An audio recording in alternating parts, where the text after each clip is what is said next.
Hello everybody, welcome to another video. Tonight it is already the 19th of August and we're looking at some really important updates from the Pokrovsk front. So we're going to start with that. Then we'll move on to, again, important updates from New York. And we'll finish off by looking at an update from the Kursk offensive. Let's, as I said before, begin by looking at some significant Russian advances within the Pokrovsk front. We're going to begin by looking at this polygon here, showing Russian advances amounting to 9.3 square kilometers. This is a really large gain, and it's in the area just east of the Vavcha River. So this region has sort of been no man's land, gray zone for maybe 3 weeks. Ever since Novohrodivka Parashat and its environs were fully cleared by the Russians, the Ukrainians were not able to mount any sort of large defensive campaign in the fields nearby.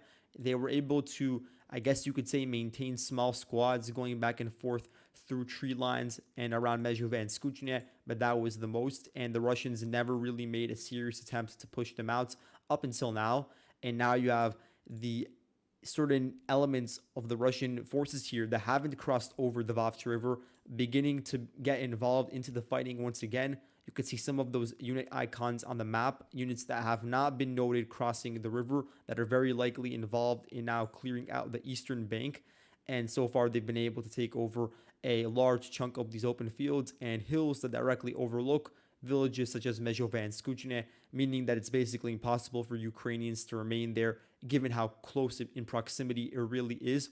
This is a big advantage for the Russians in the sense that it now overlooks any sort of remaining Ukrainian holdings further south in Novohrodivka or near the Karlivka crossing here next to the reservoir. It also overlooks a lot of the Ukrainian villages and also some strong points that are located just west of the river.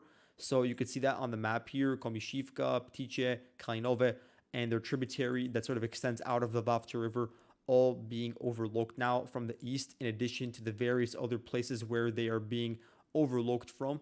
And so it just adds a new vector and a really arena for the Russians to exert pressure through. And so this is coupled with an even larger advance, nearly 15 square kilometers south of Zhelane. So we're going to explain how this happened. First of all, the Ukrainians really did try to mount a successful and drawn-out defensive campaign in Zhelane, despite the fact that it doesn't really have any trenches. They tried to engage in house-to-house fighting, utilizing the 25th Battalion of the 47th Mechanized Brigade and some of their Bradley crews coming in to conduct troop rotations. But again, this was only enough for about a week and a half to keep the Russians at bay.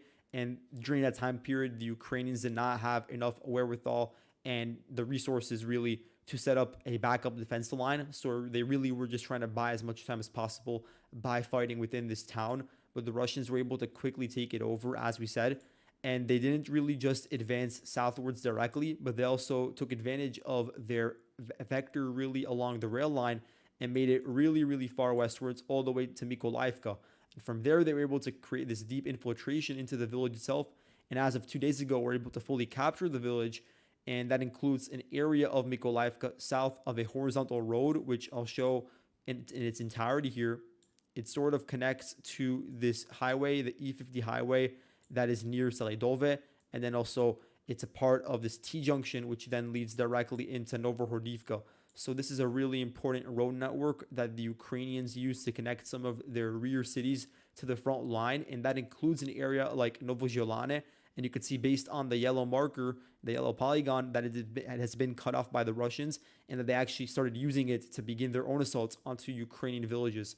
And so following the fall of Zhelane, you had concerted efforts to clear out the villages to the south through pressure from the west in Mykolaiivka, and then a lot of pressure coming in from squads from Zhelane, and they were able to occupy this rather large hill that is sandwiched in between the two Zhelanes over here in this X, and that included the Russians taking over several forested regions and tree lines.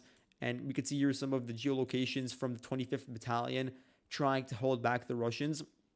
So they spotted around 5 Russian soldiers in this particular video, and they were south of Zhelane. First, they responded with mortars, then FPVs, and then you can see the squad sort of run away from the forward line of contact along this sort of forested region all the way up to this pond here. So I'll zoom in.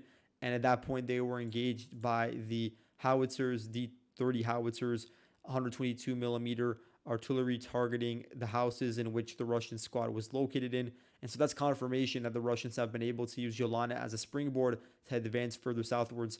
And based on reporting from deep states, now Novozhelana is contested with this deep Russian advance, reaching all the way to the Vavcha River in this particular location where it is relatively narrow. And they've also been able to sort of cross over at this point, and that means that Javirnia is a gray zone, not a area where you have a large concentration of Ukrainian forces. But then the question is, where will the line eventually stabilize? Because following the fall of this cluster of villages, it will leave a lot of the remaining positions that are on the western bank of the Vavcha River really exposed from this sort of vector that you're seeing develop a bit to the west over here with the two arrows. And then when is that going to sort of stabilize? How much further south can the Russians really continue to advance and continue with this momentum before the Ukrainians are able to send in enough forces and actually rely upon defensible trench positions and heights to really prevent any sort of deeper Russian infiltrations? If you're looking at the elevation dynamics, then there is a hill that is currently largely under Ukrainian control, and it's located just east of the E50 highway here. So if I were going to measure it with these two parallel lines, this area is on rather high elevation, and then it sort of extends eastwards just south of Kalinove. So this is how the height sort of looks like. And it sort of aids the Ukrainians with their defense of Karlivka, which the village itself is on rather low elevation.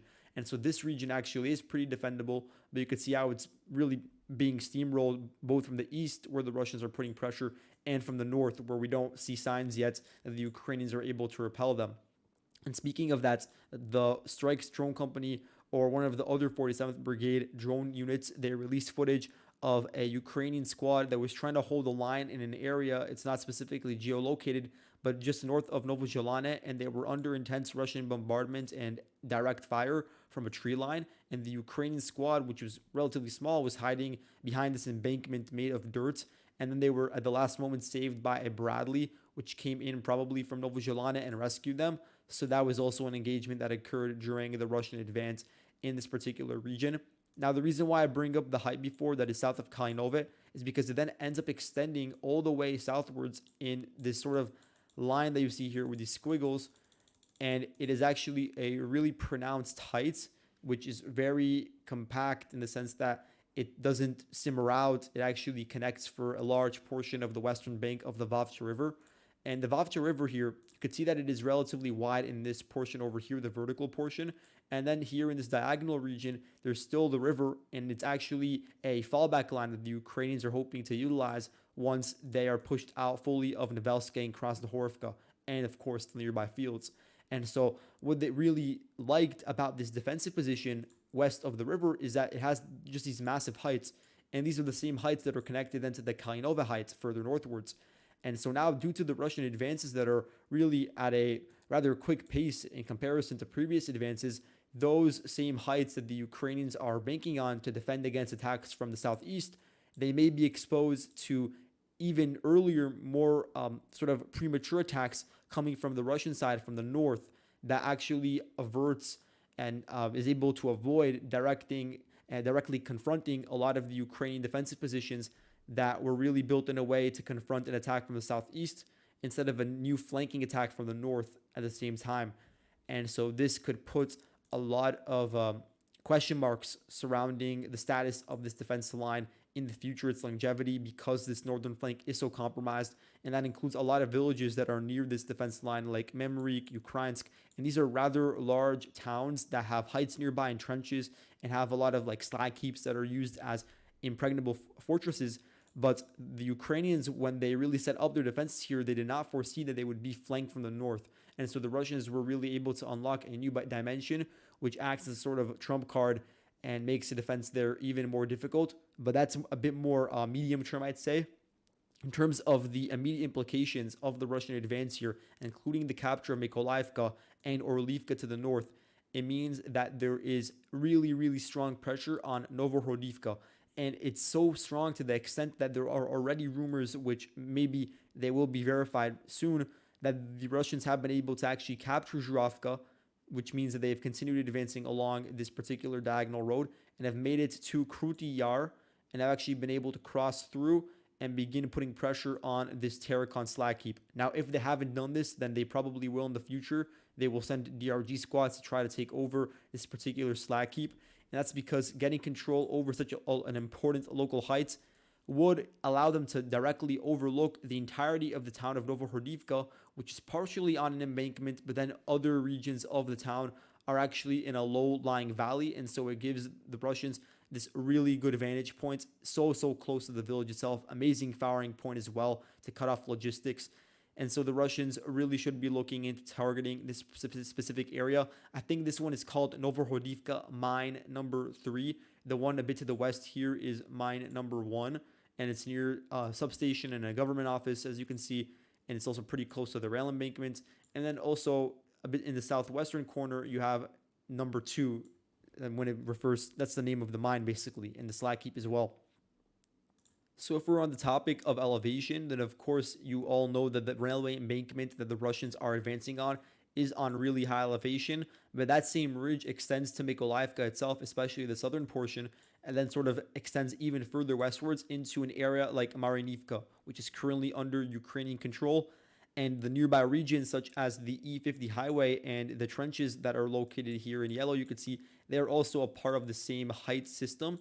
And this ridge also extends to the nearby slag heap and also just continues running along the E50 highway further and further west. And I guess it simmers out by about this point over here. So essentially, this entire red rectangle completely overlooks Selydove, and it's in the same direction that the Russians are currently advancing on. And the Russians have pretty similar height elevation in comparison to this Ukrainian northern flank. And the issue is, if it were to fall, then not only would it open up the highway that leads directly into Pokrovsk from the south, but it would also directly overlook Selydove from a very compromised position for the Ukrainians. And it would also give them access to begin overlooking and flanking Selydove from the east at the same time, because you see that this area that I'm marking with this red square really is in an open area that is not defended by that many defenses or villages in the region. So it's a very low density region that the Ukrainians can't hold on to for a long time. And it's an area where the Russians are already advancing towards. And it just so happens to be that the E50 highway is over here, so the supply line can be cut off. And then also you have these various slag heaps located just east of Selydove. You have this one over here, which I don't know the name of, but it's pretty close to Mikhailivka. And you can see there's a substation here, there's a mine factory, there's reservoirs. So it really is a large facility that the Russians definitely will be looking to utilize in the same way they used the Terrakan slag heap for their northern flank of Avdiivka.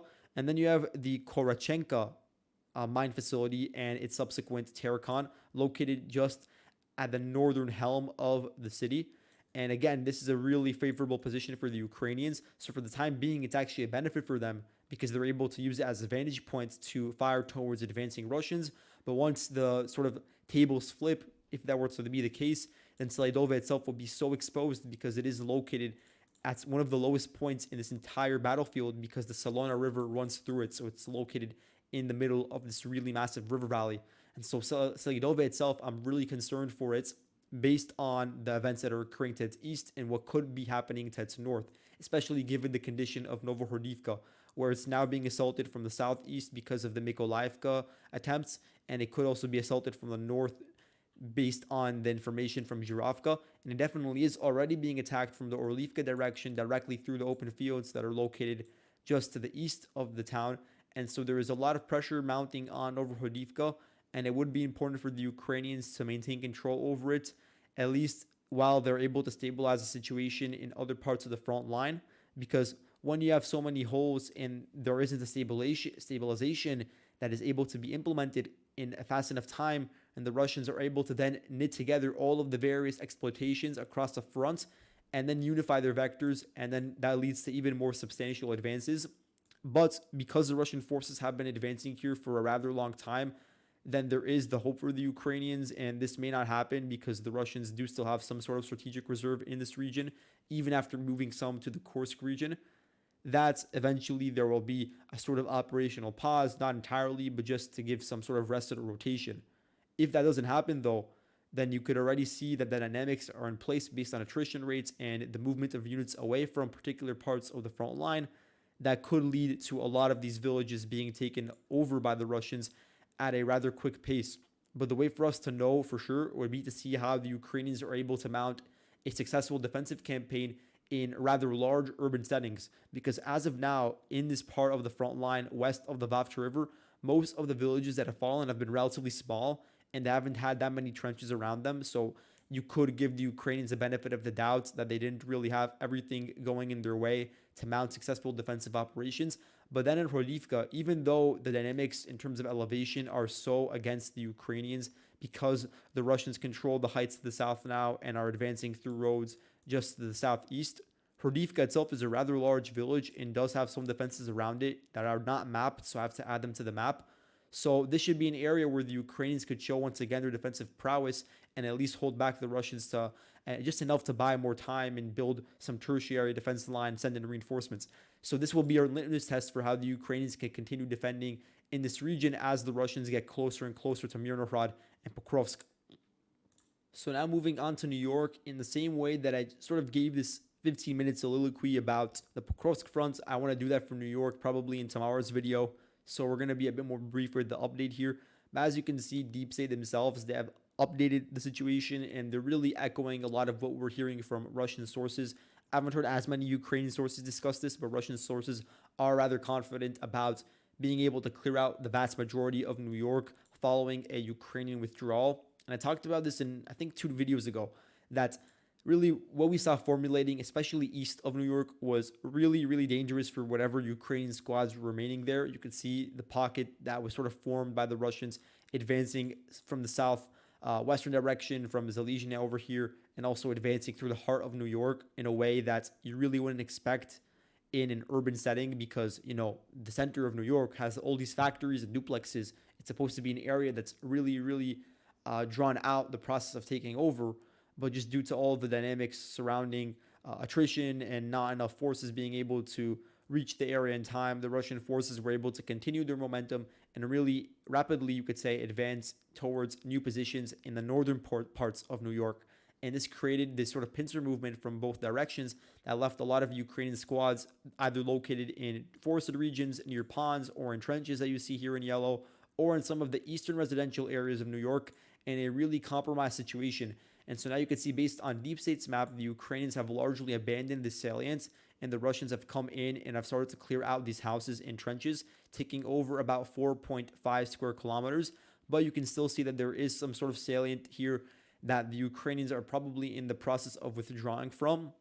And this includes a few other trenches, but also certain portions of Nelipivka, which is already another village, which is supposed to sort of be the vanguard of southern Toretsk, because following the fall of Nelipivka, there's nothing separating the Russians from these sort of outer perimeter trenches defending the southernmost districts of Toretsk. And so the Russians are very close to actually reaching that point. And now we're going to have to wait and see if the Ukrainians try to actually stabilize the line here in Nelipivka or a bit further north near those trenches that were already built.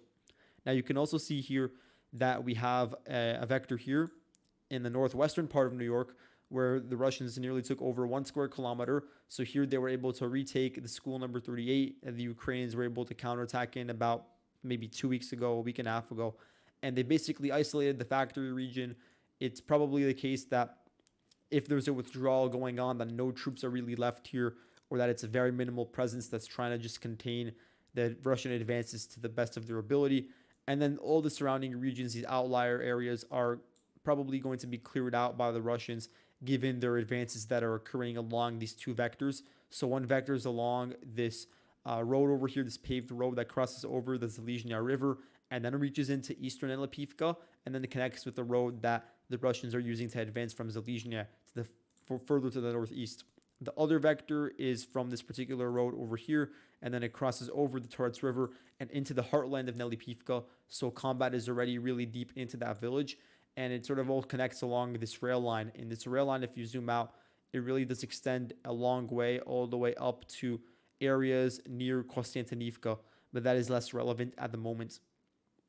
Now, besides the implications for Toretsk, which we all know of and will discuss in more detail, especially surrounding some of these forested areas, we could also look at this sort of road, this winding road that accompanies the rail line that I just talked about, and it's one that the Russians will now have access to You can see it here on the map, and it sort of continues going in this sort of squiggly formation.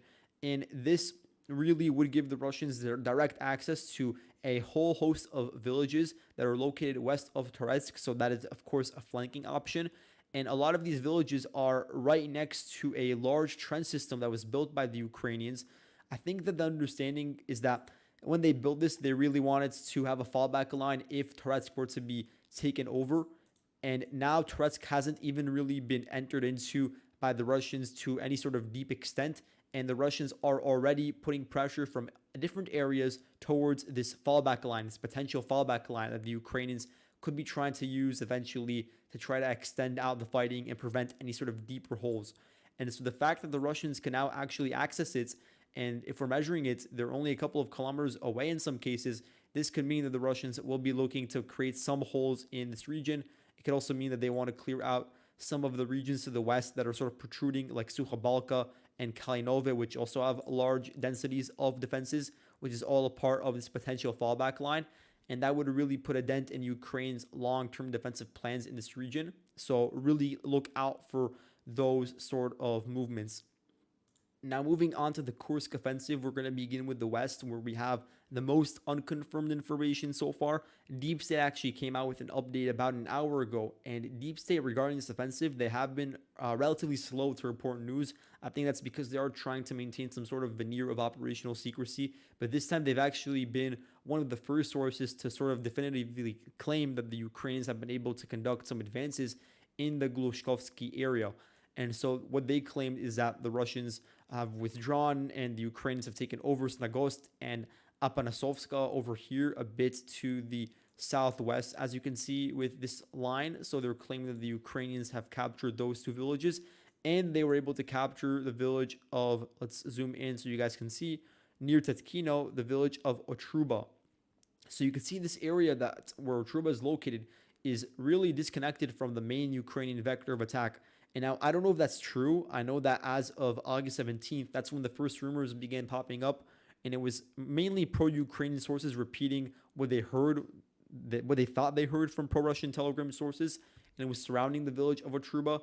And what's being claimed is that the Russians evacuated the positions here that are just west of the Seam River and have coalesced around Tetkino or even across the river to the north in some nearby regions. And so they're no longer holding out the positions here, which seems entirely reasonable because you can see that the Ukrainians have all these forested regions and all these villages to the west, and that the Russians that theoretically would have been in Otruba are sort of isolated by this large Seam River to the east. And so any sort of large-scale defensive effort would be immediately futile. And so any forces here, they would be better served elsewhere and not exposing themselves. And so I don't know if the Ukrainians actually launched a vector of attack here, as Deep State claims, but in terms of an evacuation by the Russians themselves, that seems completely realistic. Now, in terms of movement further westwards in Snagost and Apasanovka, that is not verified yet. And I would look at pro-Russia sources and what they're saying in the same way that when the Russians are advancing, I look at Deep State, then I try to do the other way around when I'm looking at the Ukrainian advances. But we haven't really received that much visual evidence from this particular part of the front line recently. We haven't seen much of any, honestly. We have this one video from August 18th from the Wings of Hell FPV drone units where they destroyed a Russian BTR southeast of Kulbaki. So this gave us an idea that the Russians are still present around here. But again, we know clashes have been really, really strong around Snagost, so we have to wait and see. Additionally, around Zhvanoy, we now have footage by the Ukrainians showing their air force dropping a glide bomb onto the northern part of the span and causing significant damage. So the northern end, you could see actually this just massive crater in the center. It didn't completely destroy the bridge, but any sort of heavy equipment can no longer be towed across. I don't know if any vehicles could actually get through, maybe a very small one or motorcycle. And then pedestrians could probably get through, but any sort of heavy equipment like artillery or tanks or something of that sort can no longer be utilized. And so now you have this rather significantly damaged bridge, in addition to the bridge a bit to the east over here, located in Glushkovo, that was completely destroyed. And then you have the pontoon bridge built nearby. And then you have a bit to the west, one other bridge, the Karish Bridge, which is currently still working. I don't see any issues with it. And then there may be one bridge around Tetkino, but as you guys can see, that connects to Otruba and the salient over there. And according to a lot of sources in deep state, it's no longer an area where the Russians are operating. And then again, it's not really connected to the area that we're talking about, which is located further east within this specific red rectangle. And so, in terms of logistics, you can see how the Ukrainians really are preparing to try to turn the conditions here against the Russians as much as possible. And then that would sort of make sense in connection to the reports from Deep State. But again, we're going to wait and see. And tomorrow, I'll, of course, update you guys about what happens there. Then a bit to the east, we have a few other videos that are of note. So in Olgovka, we now know the Ukrainians have been able to infiltrate into the village itself. Rybar reported this, and we have a video from August 18th of FPV directly hitting a Ukrainian tank in Olgovka. So you can see there are some mobile assets operating there, and that appears to be some of the furthest Ukrainian extent northwards in the eastern flank, basically, of Karanovo. And then if we're going a bit to the east, we have one other video, I believe, yeah, here. This is a video in Ruskoy Porechnoy, and it's a video of FPV strikes on Ukrainian armored vehicles.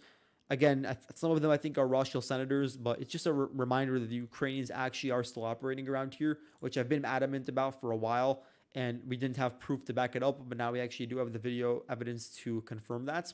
And then finally, we have this video from Spalnoy, and let's see if this is the correct one. Yeah, so you have this Russian FPV strike onto Ukrainians in a house in Spalnoy, and this is the confirmation that we need that the Ukrainians are still operating around here.